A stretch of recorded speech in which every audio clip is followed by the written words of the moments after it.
అన్న ఒక 2 నిమిషాలు అన్న ఒక 2 నిమిషాలు స్టోరీ చెప్తాను. మధ్యలో దిగితే మొసళ్ళు ఉంటాయి సార్. ఒక 2 నిమిషాలు శ్రీశైలానికి వాటర్ వచ్చేది అటు సైడ్ నుంచి వస్తుంది. ఇది కృష్ణానది. ఈ కృష్ణానది ఎక్కడి నుంచి వస్తుంది అంటే మహారాష్ట్ర మహాబలేశ్వరం ఈ జన్మస్థానం. అక్కడ నుంచి కర్ణాటక ఆల్మట్టి, బీచుపల్లి, నారాయణపూర్, తుంగభద్ర, జూరాల ఈ గేట్ ఓపెన్ చేస్తే నాగార్జున సాగర్ ఓపెన్ చేస్తే విజయవాడ ఓపెన్ చేస్తే సముద్రంలో కలుస్తుంది. సముద్రంలో ఎక్కడ కలుస్తుంది అంటే కృష్ణా డిస్టిక్ అని అంతర్దీవిలో ఒక బంగాళాఖాతంలో కలుస్తుంది. ఇదే డ్యామ్. ఈ డ్యామ్ ఒరిజినల్ నేమ్ వచ్చి మీలో ఎవరికైనా తెలుసా? శ్రీశైలం వచ్చిన శ్రీశైలం డ్యామ్ టీవీలో పేపర్లో చూస్తున్నారు. ఒరిజినల్ నేమ్ వచ్చి సంజీవ్ సాగర్. ఇది 1963లో నెహ్రూ గారు శంకుస్థాపన చేసి 83 నాటి కంప్లీట్ అయింది. 20 years పట్టింది.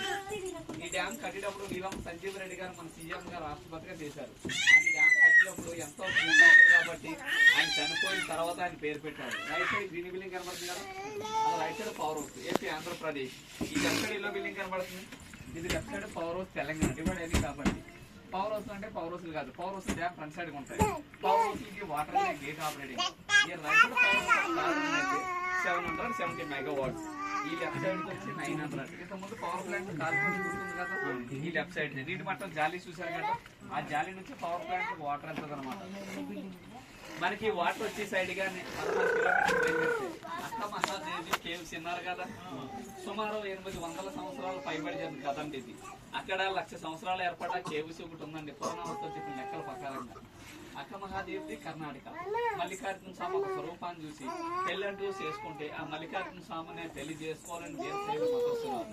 ఒంటి మీద నూలుపోగు లేకుండా ఇక్కడ మల్లికార్జున స్వామి దర్శనం మల్లికార్జున స్వామి దర్శించి 1,00,000 సంవత్సరాలు ఏర్పడ్డ కేవ్స్ లోపలికి దాదాపు 12 సంవత్సరాలు తప్ప చేసింది.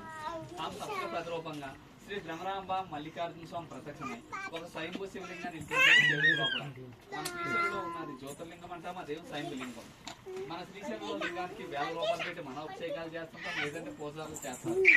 ఆ కేవ్స్ లోపల ఉన్న లింగానికి నేచురల్ గా అభిషేకం జరుగుతూనే ఉంటారు. అక్కడ 365 రోజులు అభిషేకం పడుతూనే ఉంటారు. ఎవరికి ఎంచికన్ ప్రశ్న అంటే ఇప్పుడు వరకు ఆమె అక్కడ కొంతకాలం తపస్సు చేసి ఆమె అక్కడికి వెళ్ళి కొంతకాలం తపస్సు చేసి అక్కడే శివుడిలో ఒక జ్యోతిలో కూడా ఐక్యమైపోతుంది. మీరందరూ ఇక్కడ స్వామివారు దర్శనానికి వెళ్ళారు కదా, ఇంతకు ముందు కానీ ఈ రోజు కానీ మీరు శ్రీశైలం లింగం తాకిన వాళ్ళు ఎవరైనా ఉన్నారా? లింగం తాకడానికి గర్భగుడి విగ్రహాలు కనబడతాయి. దూరం దర్శనం అనేటప్పుడు గుమ్మాలు గర్భగుడిలో దాటిన లెఫ్ట్ సైడ్ లో బ్లాక్ విగ్రహం ఉంటుంది. గమనించలేదా? లింగం తాకలేని వాళ్ళు ఎప్పుడైనా తాకడానికి చెప్తే గమనించండి. రైట్ సైడ్ 2 విగ్రహాలు ఉంటాయి. కర్ణాటక వాళ్ళు మనకులాగా మానవ జన్మ ఎత్తున వాళ్ళు శ్రీశైలం గర్భగుడిలో పెట్టారంటే వాళ్ళు ఎంత భక్తి పనులు అనేది ఒకసారి ఆలోచించండి. మనకులాగా మానవ జన్మ ఎత్తున వాళ్ళు విగ్రహాలు తీసుకుని భూ ప్రపంచంలో ఎక్కడైనా చూసామా? శ్రీశైలం గర్భగుడిలో తప్ప ఎక్కడా లేదు. మనకి ఈ ప్లేస్ వరకే పాతాళగంగ అంటాం. గంగా నది అందువల్ల ప్రత్యేకత. నది వచ్చి కృష్ణా నది, పార్వతి వచ్చి నర్మదా పార్వతి. డ్యామ్ స్టోరేజ్ వచ్చి 885. ఇప్పుడు నార్మల్ డీప్ చూసుకుంటే 810. ఇదే పాతాళగంగ. చంద్రగుప్తుడు అనే మహారాజు తన వాటర్ అంతా గ్రీన్ కలర్ లో ఉంటుంది. ఇదే వాటర్ చేతిలో తీసుకున్న వాటర్ పట్టుకున్న ఫ్లోర్ వైట్ గా ఉంటుంది. ఈ డ్యామ్ లో ఉన్నంతసేపే గ్రీన్ కలర్. ఇదే డ్యామ్ లో బయటకి వెళ్ళిపోతే ఫ్లోర్ వైట్ గానే ఉంటుంది. మీరు నాగార్జున సాగర్ విజయవాడ చూసే ఉంటారు. మీరు స్వామివారి దర్శనానికి వెళ్ళినప్పుడు మండపంలో పెద్ద నంది టెంపుల్ లోపల అదే సేమ్ నంది పాతాళగంగలో ఉంది. ఊళ్ళో ఉన్నదాన్ని శనగల బసం అని అంటారు. ఈ పాతాళగంగలో ఉన్నదాన్ని ఉబులి బసం అని అంటారు. ఈ పాతాళగంగలో స్నానం చేసిన తలపై నుంచి జలుపుకున్నా చేసిన పాపాలు పోతాయనే చరిత్రలు ఐశ్వర్యం మన అందరూ తెలుసుకున్నాం. మనం శ్రీశైలం వస్తాం, ఎన్నో వందల వేల ఖర్చు పెట్టుకుని శ్రీశైలం వస్తాం. స్వామివారు దర్శనం చేసుకుంటారు, అడ్డు ప్రసాదాలు స్నానాలు వీలుగా ఇలా బోటింగ్ చేసుకుంటాం, వెళ్ళిపోతుంటాం. మనం శ్రీశైలం వచ్చినందుకు ఎంత ఖర్చు పెట్టుకుని వచ్చినాం. అందుకే శ్రీశైలం వచ్చేటప్పుడు అయితే కానీ మన గోత్ర సిద్ధంగా సాక్షి గణపతిని దర్శించుకోవాలంటండి. ఎందుకంటారండి కైలాసంలో తన తండ్రి శివుడి సాక్ష్యం పలికారన్నమాట.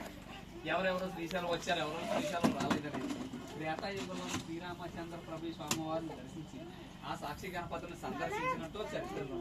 అందువల్ల సాక్షి గణపతి తెరవబడుతుంది. మన శ్రీశైలంలో చూడవలసిన ప్రదేశాలు, మన బోర్డింగ్ ప్లేస్ లో కొండపైన గోపురం కనపడుతుంది, అది ఛత్రపతి శివాజీ మ్యూజియం. అమ్మవారి టెంపుల్ బ్యాక్ సైడ్ ఉంటుంది, శివాజీ చరిత్రతో దాంట్లోనే ఉంటుంది.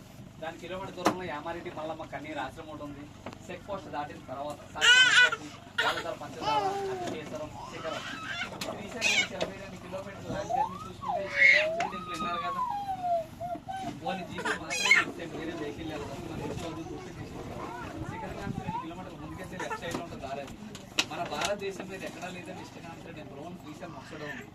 అక్కడ విషయం ఏంటంటే మన నుదుటికి బొట్టు పెట్టుకుంటే మన నుదుటి స్పర్శ ఎంత మెత్తగా తగిలితాదో అమ్మవారి విగ్రహానికి రాతికి బొట్టు పెడితే అంతే మెత్తగా తగిలితాది. ఒక రాతికి మనకలాగా స్పర్శ తగ్గుతుందంటే ఎంత పవిత్రాన్ని చేశానని ఒకసారి ఆలోచించండి.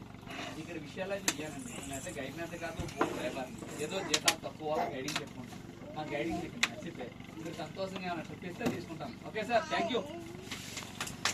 అందరూ చెప్పడం సార్, పాతాళం వాడు చెప్పడం అండి. పాతాళం